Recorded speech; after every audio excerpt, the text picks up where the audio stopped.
আমাদের ছাদের থেকে আমরা গাব পারতেছি। গাইস দেখো তোমরা,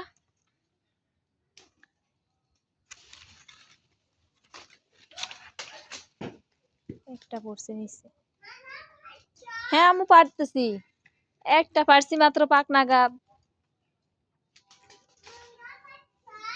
হুম।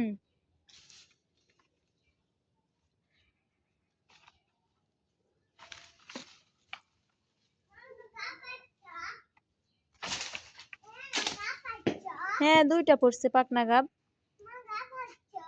হুম, আরো আছে অনেক গাব পাকনা। হ্যাঁ বাবা। আল্লাহ তুমি তো কি দিছ, সবগুলা শুনে নষ্ট করছ। কি করলা আব্দুল্লাহ তুমি? আমু গাব পারতাইছি আর তুমি এখানে কি করলা?